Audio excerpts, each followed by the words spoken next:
Welcome back. It's Tim Harris, and this is Real Estate Coaching Radio. And I know we very rarely do this, but when we do, we really hit it out of the park, and that is having a special guest on the podcast. Now, a lot of you will recognize my good long-term friend, Chris Heller, as the former CEO of Keller Williams and the CEO of other companies and having done a lot of other things.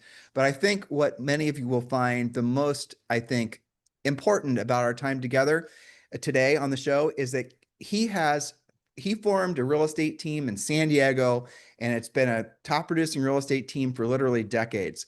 So it is very rare that you come across somebody that's been there, done that in multiple ways, in multiple, markets, and multiple interest rate scenarios, multiple political scenarios. And so prior to me hitting record on today's podcast, he and I were talking about the fact, and I thought I'll bring all of you in on this too, because I know you'll appreciate it. So if some of you are old enough to remember, and I realize not all of you are, but there was the tech revolution, essentially the internet revolution that started in, say, 2000, 2001, 2002. And that was the information age, right?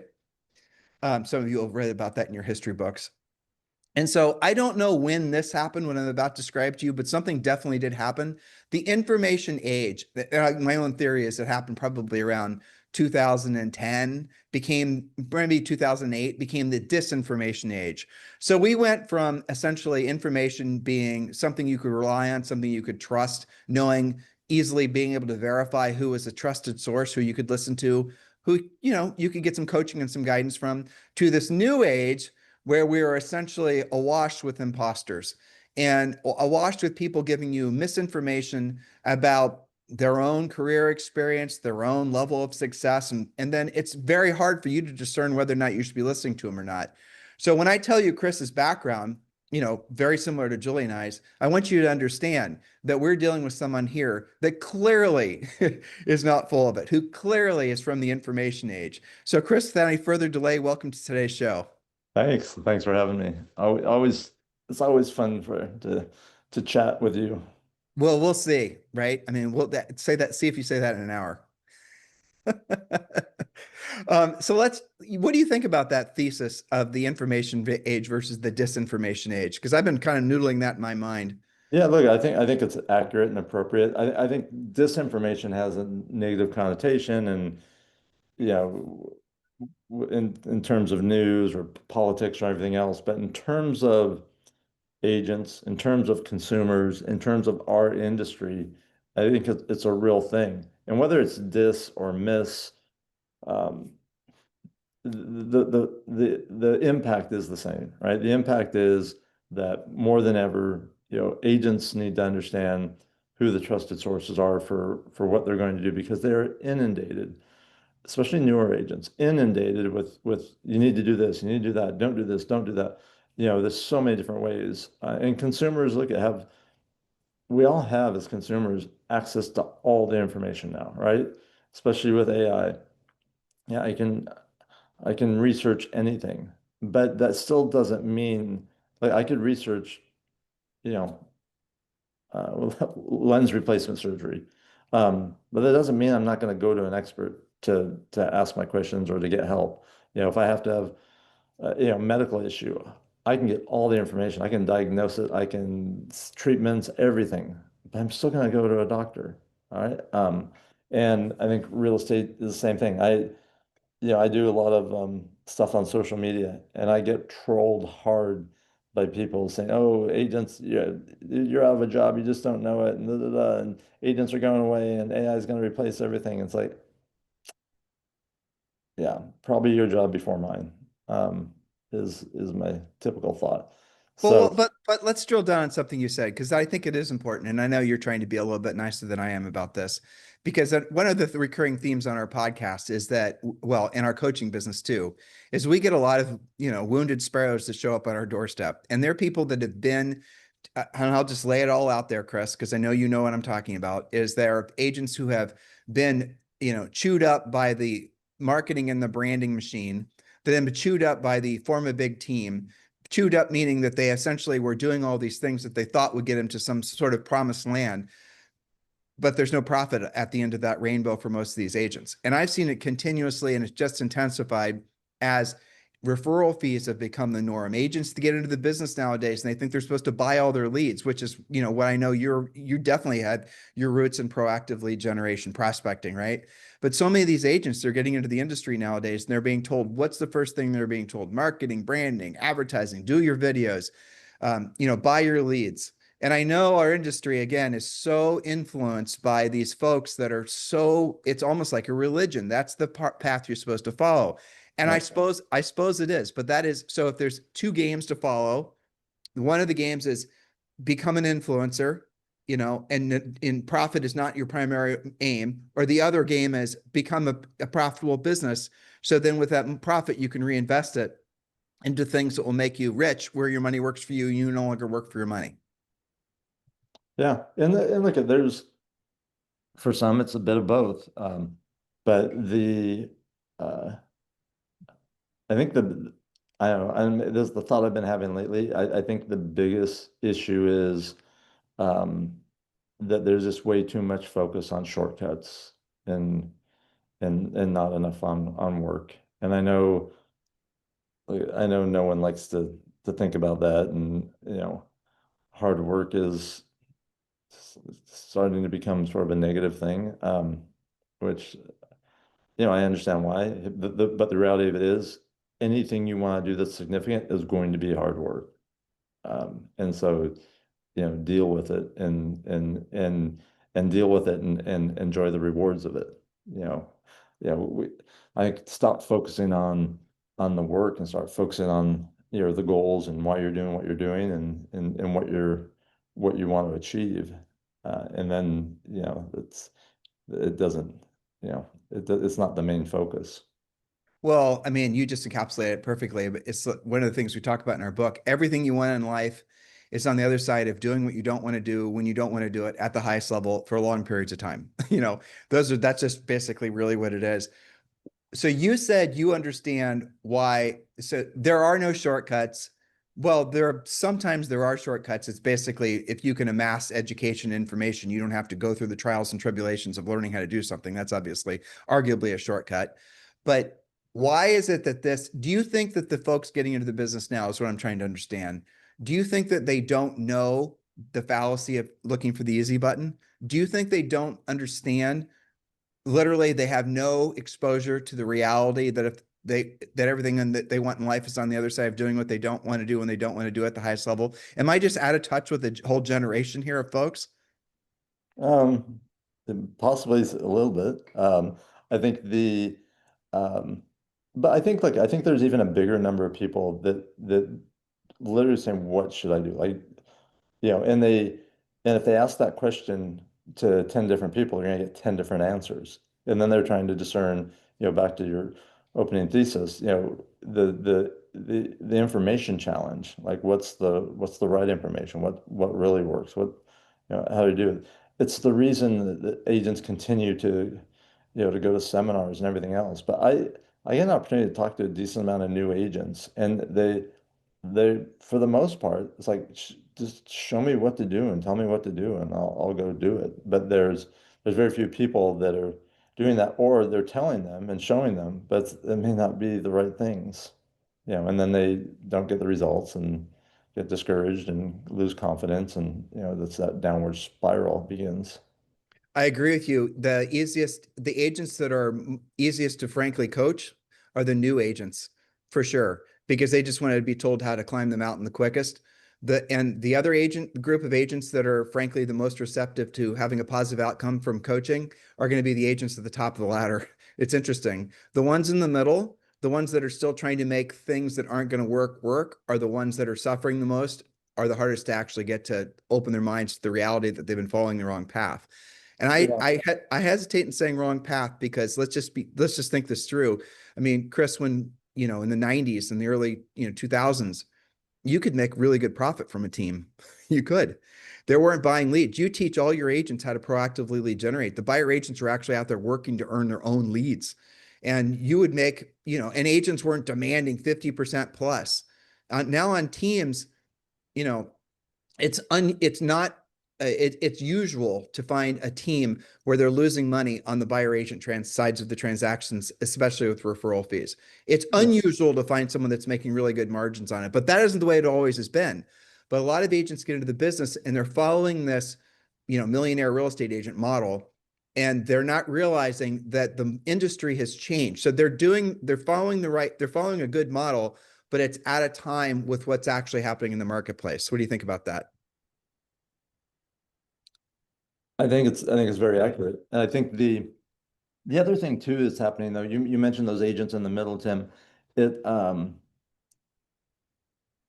We're starting to see more and more of those agents say, well, maybe I should be part of a team. But the reason they're doing it is for leads, is for support, is for like they know what they're doing isn't working, or they're doing what was working, but it's not working anymore, right? Because dynamics have changed, markets change, the industry continues to evolve. So, one of the solutions for those agents is like, okay, maybe I should consider this. I've never considered this before, but now I am. Um, here's here's what we know. We know that it's still a viable business. People can make a lot of money and get, in most cases, more money than they're going to be able to do anything else in. Um, but it takes being, uh, I think more than ever, discipline and focus is a big issue. Like early on, you like going back, 20, 25 years, which seems like an eternity. Uh, discipline and focus was the differentiator that allowed the best agents to be the best from everyone else. Now it's almost necessary because there's so much noise, there's so many distractions, there's so many different ways of doing things that having some discipline and focus to like get good at a few things versus mediocre at a bunch of things is important to those that really want to be successful. That's awesome. And that's a good place for us to pivot. So what would be those things? And there's really only maybe what 3 to 5 things that an agent really has to master in their business to frankly have unlimited potential. What are those 3 to 5 things? I think so there's a connective tissue to all of them, and that is mindset, right? So really mastering your mindset, and we could spend a lot of time talking about that. But let's say that foundational piece has been set. Um, there's generating leads, there's following up on leads, and there's presenting. And you have to be able to do all three of those really effectively.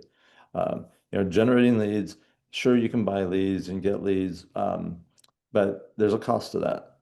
So being able to generate business and then effectively following up on business, because you can have all the leads in the world, but if you don't have great follow-up, nothing's going to happen. Um, and conversely, you could be great at follow-up, but if you're not generating leads, what are you following up with? Um, Garbage leads. yeah. And then presenting, right? You're going to have an opportunity to present your value proposition, to get a buyer to sign an agreement to work with you or to list a house. And you have to be great at that or you're going to miss the opportunities. Yeah, I agree. I mean, I wrote down, it's exactly what you just said, but listeners, it's really important you guys internalize this. It's proactive lead generation Chris, we don't say prospecting, we say proactive lead generation because prospecting, so proactive lead generation, pre-qualifying, Heller just said that, presenting, and then you could add in closing, but also his other point was lead follow-up. You get really, well, Chris, this is what we say, tongue in cheek, sort of, but it's the truth.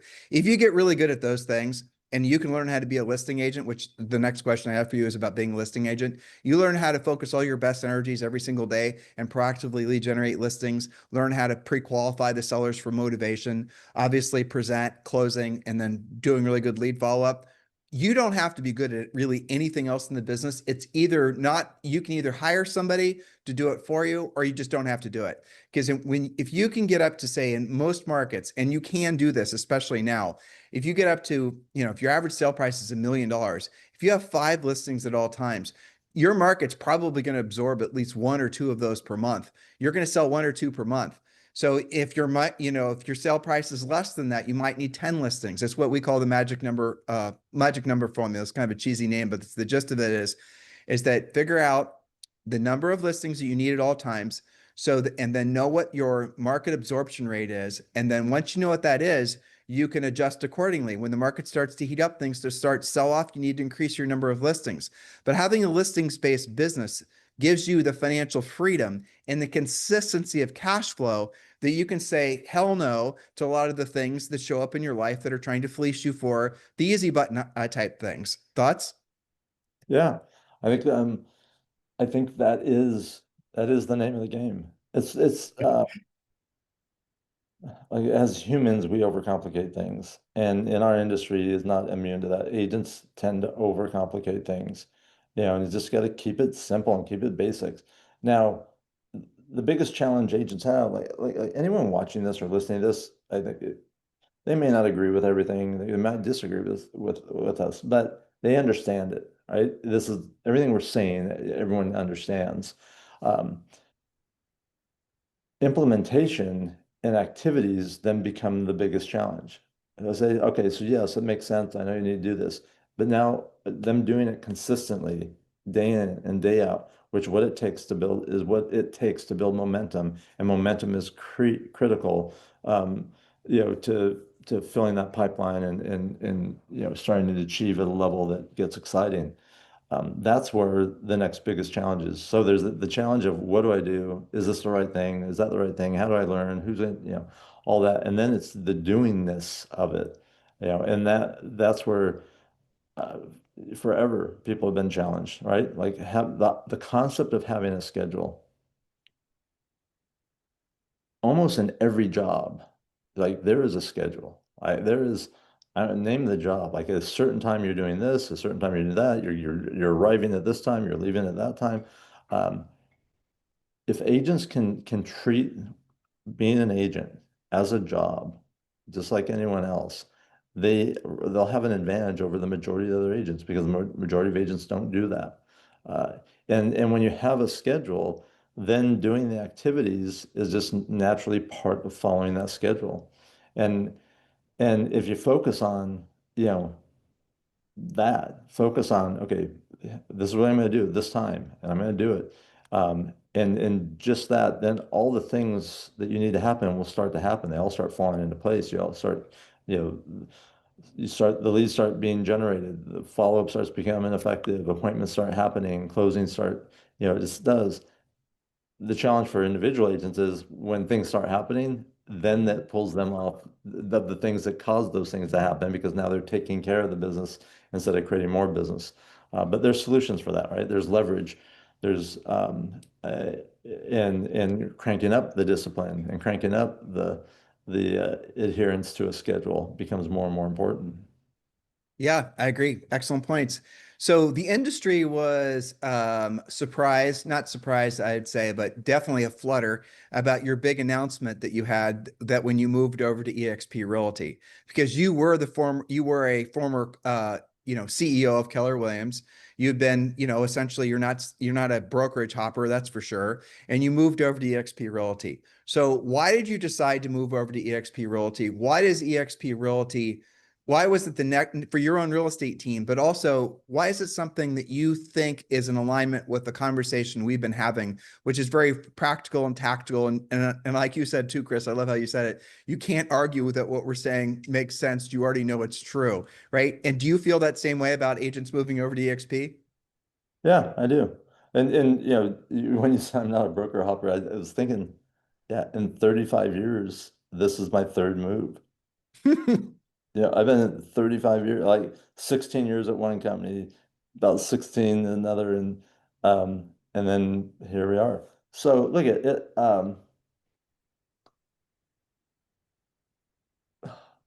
You and I had a conversation about EXP 6 years ago, 7 years ago, 2018. 2018. Yeah, Can I 7 years. tell the story? Chris, can I tell the story? Sure. Okay, you know what I'm going to say. All right, so this is the story. And I remember this very well because it was hilarious. I've known Chris for a long damn time, as I said. So I call up Chris. I had a flurry of our top level coaching clients that had that were brokers, and they were losing all these agents to eXp. And this wasn't just happening in one market; it was happening like in 3 or 4 states. And so, over a short period of time, and eXp had heavily solicited. Well, eXp, recruiters had heavily solicited Julie and I. We just always wanted to stay broker agnostic, right? We didn't want to. We were worried that we would align with one brokerage, and then all of a sudden somehow our coaching clients would care, which by the way, they didn't care in any event. So all these agents, all these very long time clients in many cases were saying, I'm losing these agents to this. What's this, eXp? Because 6, 7 years ago, the biggest question you get when you're talking about eXp is what's eXp? Now everyone knows what it is. It's almost funny to think that, it wasn't that long ago that people didn't know what it was. So I asked, and I was one of those people. So again, they'd been soliciting us. I never actually took the time to understand it. Losing clients under duress, I called Chris. I said, Chris, what the hell's up with eXp? And this is what happened. He laughed at me, which is fine. And he said, how do you not know about eXp?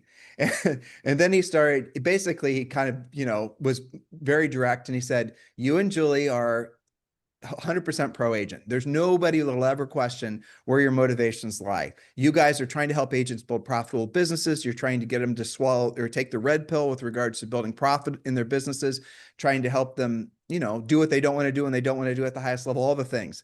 And he said, the difference where your message ends is where their brokerage relationship begins, because you can't control what the broker is charging them. You can't help them to build multiple profit centers around real estate transactions beyond, say, mortgage title and transaction fees and all the rest of it. And then he started to explain to me in a very short period of time why it's a no-brainer, not just for Julie and I, but all of our, certainly our critical clients. And this happened, like I said, it was in the middle of 2018. So I didn't make a decision right away.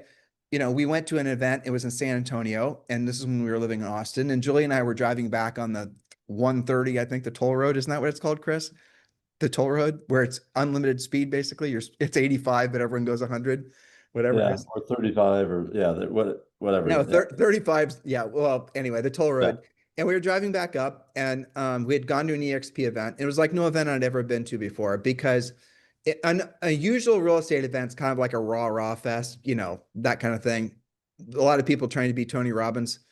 So this wasn't like that. We'd gone to this eXp event in San Antonio, and these agents were telling us about their revenue share. They're talking about how it's changed their lives. They're talking about eXp in a way that I'd never heard anyone ever talk about a real estate brokerage. That's for damn sure. But also, they had a level of enthusiasm and appreciation that I'd never seen anyone have for any company ever. Not even our coaching business, to be honest with you. People would say, "Well, you guys, did all these wonderful things for us and help us change our mindset. And we got our skills together, But eXp, along with our coaching, was actually going to be the greatest wealth accelerator that I couldn't have created on our own." And so Julie basically, said, "Well, what do you think?" And I was like, "Well, I don't know. We now, want to ponder it maybe." And I was worried about the detrimental effect it would have on our main business. And she asked me the question. She said, "Tim, is our highest and truest purpose on this planet being of service to agents?" To which, professionally speaking, and I said, "Yes." And she said, "Well, you're a hypocrite if we don't move over to eXp," which is exactly what Heller had told me too. And so shortly thereafter, we moved. So that's the whole story. Yeah. And you were one of many people that I had similar conversations with.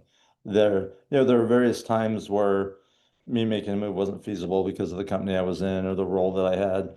Um, but there came a time where it was feasible, and it's a pretty easy decision. It's uh, there's when you're making a choice between anything, right? There's pros and cons.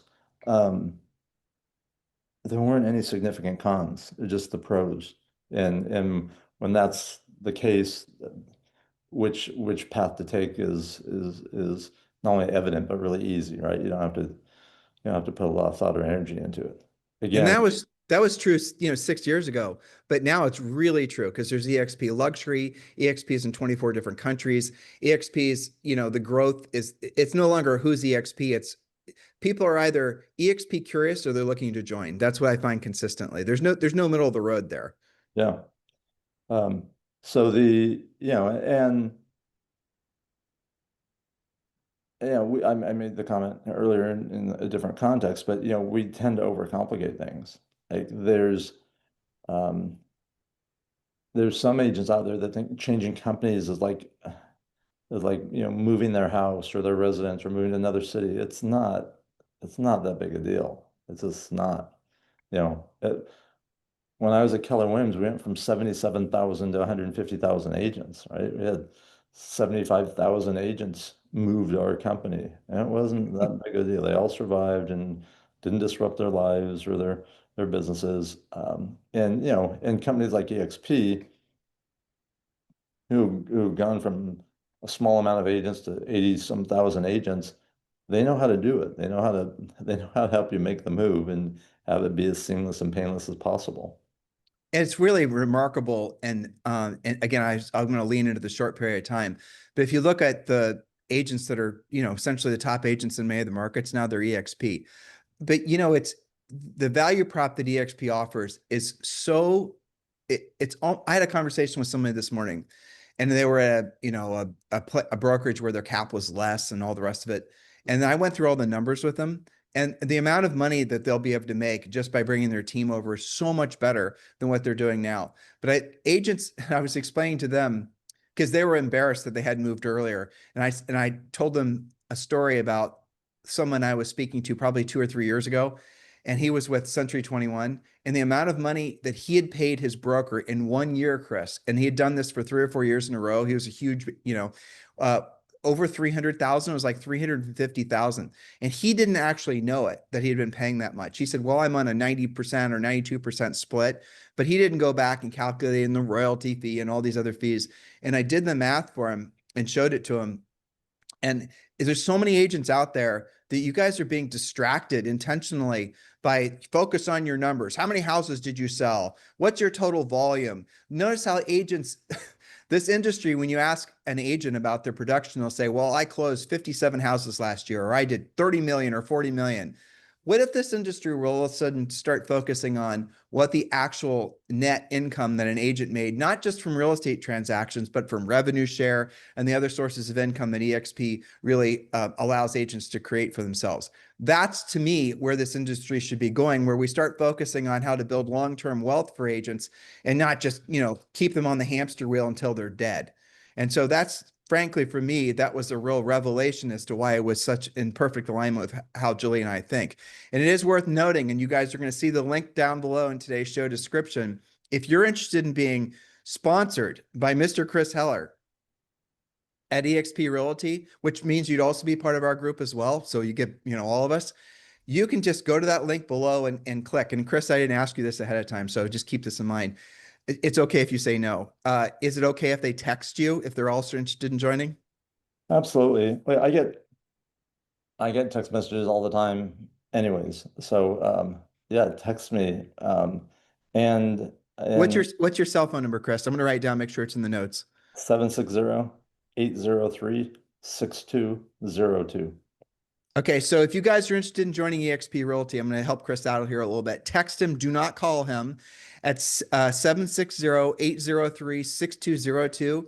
And in the description, just in your, the text, say eXp, and then give them a little bit of background information on where you sell real estate, how long you've been in the business, and all the rest of it. And also, Chris is part of our Libertas group, so all the benefits you guys get. So if you're saying, well, I want to be sponsored by Tim and Julie Harris, just be sponsored by Chris. It's fine, because all the benefits you get from aligning with Julie and I, you also get with Chris, because we're all partners at eXp. So I'm going to pivot back to the listings conversation, because that's really important. Why, and this, Chris, it wasn't this way, like back when you and I originally met. Why is this industry like not teaching agents how to be listing agents? Because it's not. I think that shifted when online lead generation really took off. And most of online lead generation was buyer based, because that was it was created and perpetuated by the portals, right? People shopping for homes turned into buyer leads. So, then it was, hey, you got to take care of these leads, take care of these leads. And that replaced, hey, you got to focus on listings, focus on listings. Now, people say, oh, where can I get seller leads? There are some sources, but where you get, I mean, cover there, would you? yeah. I mean, don't you think that's just unbelievable? They do ask that all the time. How do I get seller leads? don't, I don't even understand that question. There's these things called houses. There's humans that live in those houses. Those are called homeowners, and homeowners move from time to time. So all you have to do is find the ones that are thinking about moving. Well, how would Well, you do? but dude, let's just drill down even more because it's almost if here, I have a challenge for every single one of you watching or listening right now. Go to your MLS, search in your entire MLS, not just your little, neighborhood, entire MLS, and I want you to check to see how many expireds there have been in the last 12 months. There is not a single one of you, I suppose you could be in the middle of nowhere, but there's not a single one of you where there hasn't been thousands of expireds. You know how much those leads cost? $0. And you know about those sellers? Those leads, those are sellers that have homes that they want to sell that haven't sold yet. And many times, frankly, it was a positioning issue. In other words, there's so many reasons why a house didn't sell, and none of them have to do with, well, the house was just a bad house. Not true. It was market timing, the whatever, all kinds of different things that you can learn. But the moral of the story is that's just one source. You have for sale by owners, you have expired, you have um, probate, there's like 20 different sources of seller leads that are mostly free that you can have access to immediately. And once you know what to say and how to say it, you call those folks up and you offer to help them get their homes sold. Now, I just said something, and I'm not stupid. I've been doing this for a long damn time, that most of you will never do. You will never, ever pick up the phone to have a conversation that will, that might result in some form of, that will require some level of skill, but will also result in an endless stream of opportunity because you'll have known something and done what you didn't want to do and you didn't want to do at the highest level. And you can replicate that. You can have a schedule where you do that every single day and you can scale that. You can build up to your magic number of listings, and those listing leads cost you nothing. Chris? Yeah. Um, Couldn't agree more. Like if I was a brand new agent, or if you dropped me into any city and said, okay, you're an agent now in this city, that's what I'd be doing. 100%. Now, yeah, I think there's an important thing to look at is why most agents don't do that, right? Like I said before, you didn't say anything that everyone doesn't understand already, and most of them already know, but they aren't doing it. So, and then that begs the question, why aren't they doing it? It's always for a couple of reasons. They don't know what to say, right? Like if you tell someone to do something, they don't know how to do it, they're not going to do it, right? So they don't know what to say. They don't have confidence, or they have fear. Like those are the things that stop them from doing it. We also know the solutions to all those things, right? If they don't know what to say, like talk to good agents, good coaches, good trainers, and they'll tell you what to say. Now, you still have to say it, you have to deliver it, which means you have to practice in your skills. It's why I partnered with these two talented kids and created a role play platform called salesgo.ai. So you can practice your scripts, and get good. And which is the only way you get good at anything, by the way, is practicing. If you want to get good at golf, you take golf lessons and you practice. Uh, so, there's solutions for all the reasons that we don't do things. And are we focused on the solutions, or are we focused on, our reasons and feelings about, why we don't want to do it? Confidence. Confidence comes from preparation. So again, practice, preparation builds confidence. Uh, and then doing it, having the discipline and the schedule and putting it in your schedule so that you actually pick up the phone and do those things. Now, here's what we know. There are always a bunch of agents that are calling expireds. Very few of them get great results because they don't practice. They don't know how to be effective. They give up too easily. They don't know what to say. They're all those things, but at least they're making the calls. If you add skills and competency to the willingness to do that, you're going to win more times than not. For sure. And how many times in most markets, like you're in San Diego, what's the average sale price? 1.8, 2 million? What is it? It's like, I Yeah, mean, it's actually it's about 950. okay. So, I mean, depending on what your commission rate is, you don't have to be, it's crazy, honestly. Yeah. Just think about that. It's such a blessing. But Chris, so you're saying it again, right? If you want ever increasing levels of success in your business and personal life, you must do what you don't want to do, proactive lead generation. When you don't want to do it, any damn time. I hated doing it. Everyone hates doing it. Do it anyway at the Yeah. highest level. And now Chris is describing the at the highest level part, which means you're not just putting in the effort. It's a good thing that you're making the calls, like he said. It's a good thing you're doing it when you don't want to do it, but it's a bad thing. And I know Chris has had a lot of coaching clients too. And you listen to the prospecting calls where you can tell they're just trying to get the credit. In other words, the accomplishment from them is just having made the dial and have a conversation with somebody. But when they push through that for the first time and they actually use a, essentially a scripted approach, their lives change because then they're starting to know what to say and how to say it. And I have great news for you. The sellers always say the same damn things. The sellers respond in the exact same way. Your AI bot, I've tested it. It's really awesome. Chris is, for all of his people in his eXp group, you're going to have access to this. So you can actually role play with essentially a virtual seller who's going to hit you with all the objections you're ever going to get from a seller. And like I said, there aren't that many anyway. And once you move past those objections, you then, to Chris's elder point, will be able to drop your butt in any town USA, go to the expireds list and start calling in expireds and build your own listing inventory. That is the simplest business model that you'll ever discover. And yet, to Mr. Heller's point, why do you want to make it so complicated? What is it that you're trying to avoid? Why do you believe that there's an easy button to the things that you want most in life? There isn't. And the longer you wait to accept that, and it does suck. I wish there was. Trust me. I hate going to the gym. There's a lot of things, that you guys hate doing that you have to do because you want the results of having done it. That's unfortunately a lot of life. But once you do that, especially when it comes to focusing on becoming a powerful listing agent, in many markets, look, here's what's going to happen. You're going to have a lot of listings. You're going to be making a lot of net income because you're not going to be spending a lot on the dippity-do stuff. You're going to laugh when somebody calls you or emails you trying to sell you leads. You'll filter them out so they won't even get to you. And you're going to start making not 5% or 10% net income from your transactions. You're going to make 75 or 85%. Heller, I bet you make like 90% on your team off the listing sides. And then with that money, then you then can take it and put in the S&P 500. You can buy rental properties. You can start building wealth.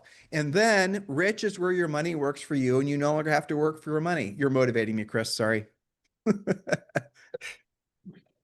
I hope we're motivating someone besides ourselves. Yeah, me too. I know we are.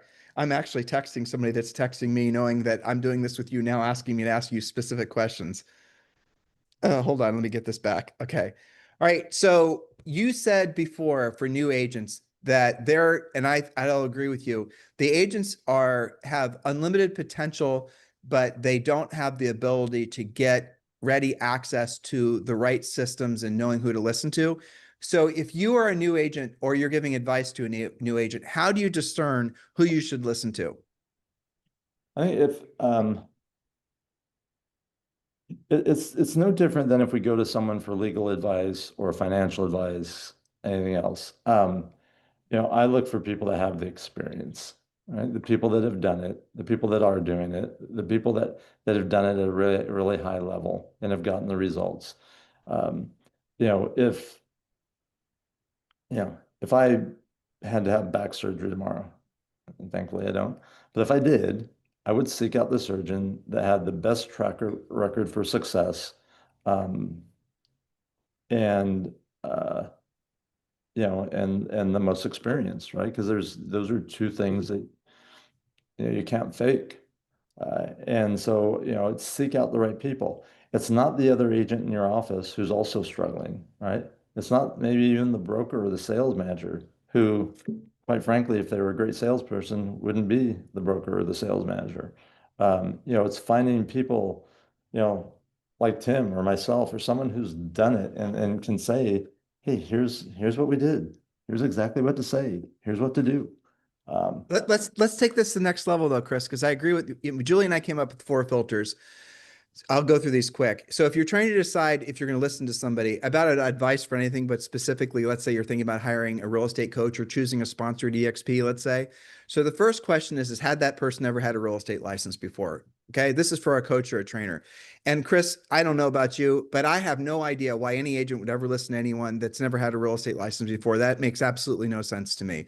It'd be like, I mean, but a lot of the coaches and the trainers out there that are out there now, especially the ones that got started on YouTube, they've never sold real estate before. Agents, look, just full stop. If they've never sold real estate before, no license, never sold real estate before, you should not even consider them. Number two is, have they sold at least 100 homes in 1 year? Now, I'm trying to intentionally set the bar relatively high. That's a relatively high bar. It always has been and always will be. Have they sold at least 100 homes in 1 year?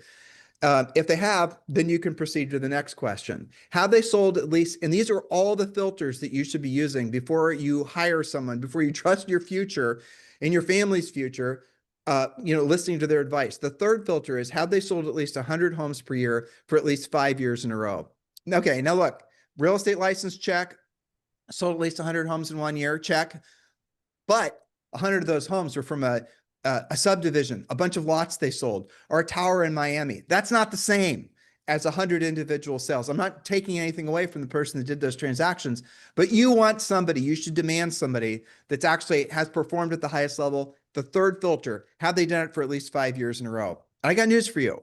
If you find somebody who sold at least 100 homes per year, not from hitting the easy button and listing a subdivision or something like that, they have a lot to offer, because they have proven their ability probably to sell in different interest rate environments, different market, all the things. Those are people you should listen to. And I'm going to give you the fourth filter. And the fourth filter is the hardest one to look for. And there's only, I bet you at this point, there's 6 of us left in the industry that actually make it past the fourth filter. Heller's one of them.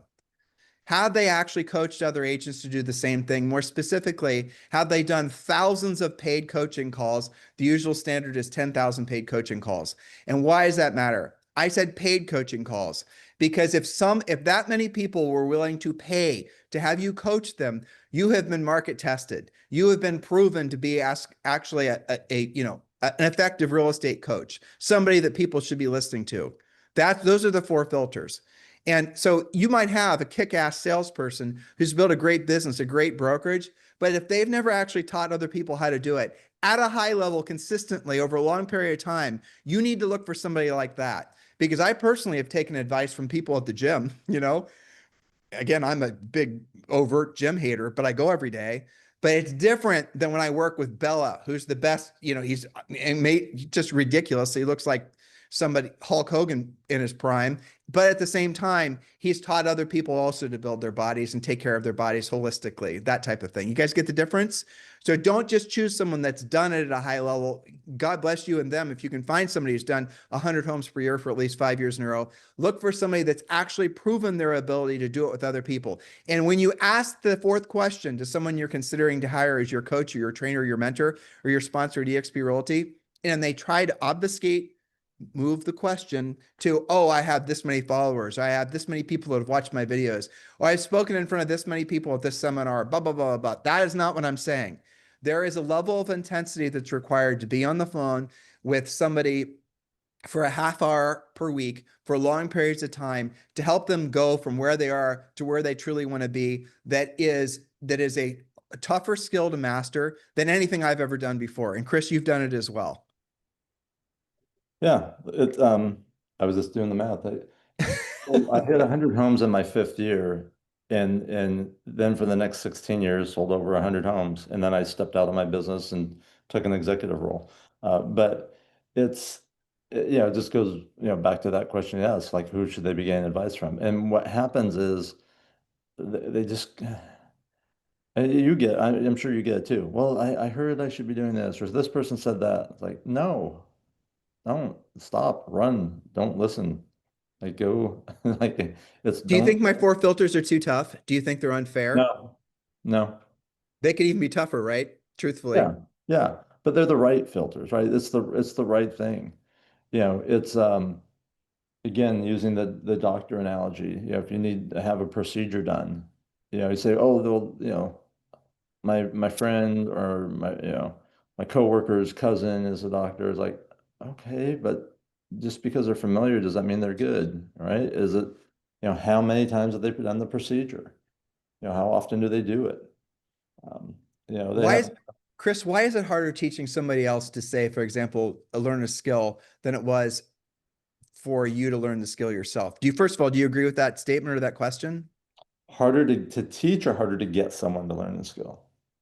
Oh, I like how you reframed it. I like how you reframed it. Get someone to get the skill, to learn the skill, to apply the skill. Why is that harder to why is it a harder skill helping someone else to learn the skill than it is to have actually done it yourself? Um, the- like great teachers and great, let me say it a different way. If we look at sports, every professional athlete is great, but not every professional athlete is a great teacher or a great coach or would be a great teacher or a great coach. There's certainly some that have and are, right? There's in the NFL, there's a lot of coaches that played in the NFL.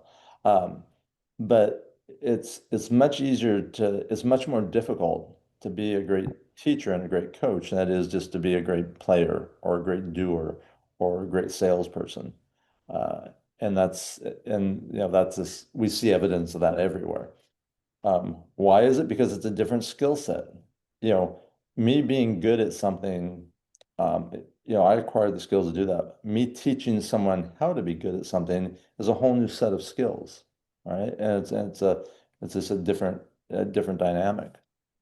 It's so much harder. I mean, if you like if you want to be a top producing agent and you want to, it's the five things basically. You learn to do the five things proactively: generation, pre-qualifying, presenting, negotiating, closing, lead follow up. Right? Those are six, but those skill sets are so much easier to learn than trying to teach somebody else to do the same thing. So listen, here's the bottom line: if you are tired of being tired, if say you're a new agent and you don't want to waste time trying and to make something work, or you realize that the whole social, well, I'll ask Chris.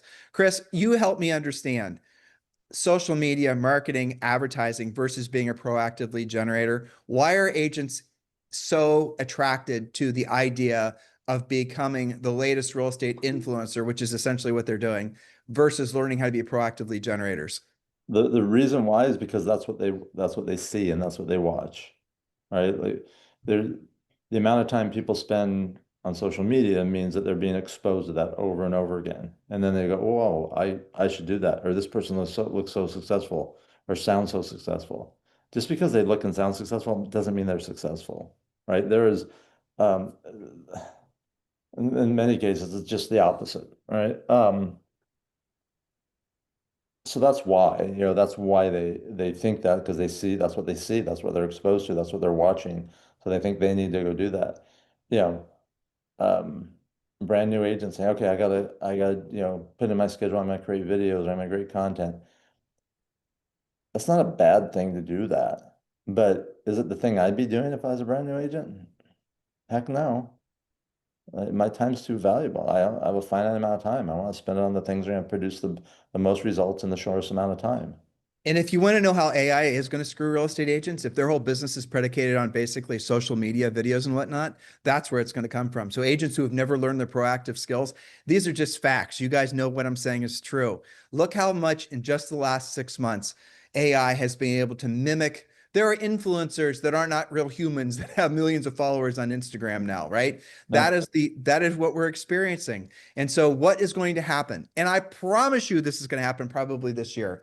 Our agents are going to get their licenses. They're going to sit down with their broker, their office, their trainer, there doesn't matter. And they're going to all of a sudden have a plethora of social media content instantly created for them, where when you're watching them on Insta, it's going to look like it's them, sound like it's them. It's going to be indistinguishable from the real person. So if you're an agent who's spent the last decade trying to have an unfair advantage in the marketplace by creating a ton of social media marketing, same frankly with agents that have spent a lot of time trying to SEO their websites, you are now on the back end of that game because AI is going to totally make you irrelevant. Make at least your lead generation funnels irrelevant. And it's not going to happen slowly. It's going to happen really, really fast because there's going to be an oversaturation of agents whose AI bots are now competing with your real videos. And the consumer is not going to discern the difference. They're not going to know, or they're not going to care, to the point where they're going to stop paying attention. Back to my original premise of the information age versus the misinformation age, which leaves the agents who are willing to be proactive lead generators as the ones that will dominate the marketplace. I mean, Yep. that's easy. That's easy to steal, man. But why would that argument be wrong? It's not wrong. And it'd be a good topic for the next conversation. because I actually have to jump into a webinar with some agents right now. But that's something that we should talk about, and we should do this again very soon. We should. And so let me do this, guys. There will be a link down below to Chris Heller's, eXp Realty group site, or you can just text him directly at 670-803-6202. So again, it's 670-803-6202. And if you're ready to if you're ready to join eXp Realty, text him directly. If you're just looking to get started and you're looking for information, go to the link below. That's his own, essentially his group's website explaining the benefits of joining with him. And I know Chris is talking about, for the people that join with him at eXp, he's talking about doing private masterminds to help you learn a lot of the skills that we're talking about, specifically after expired listings. So here it is, guys. I can't do any better than this. If you want to fast forward your business like never before, I strongly encourage you, and I know you're either interested in eXp or ready to join eXp, consider Mr. Chris Heller as your sponsor at eXp Realty. So Chris, I'm actually 2 minutes late too. So you have a fantastic day, and we'll talk with all of you guys in the next podcast. God bless. See you, Chris. Thank you. Bye. Hello, thank you for having watched this video. Please remember to subscribe to our YouTube channel. That's right, and don't forget to hit that like button, leave your comments and questions below, and we will get right back with you. Thank you for watching this video, and remember to watch the next one. You're gonna love that one.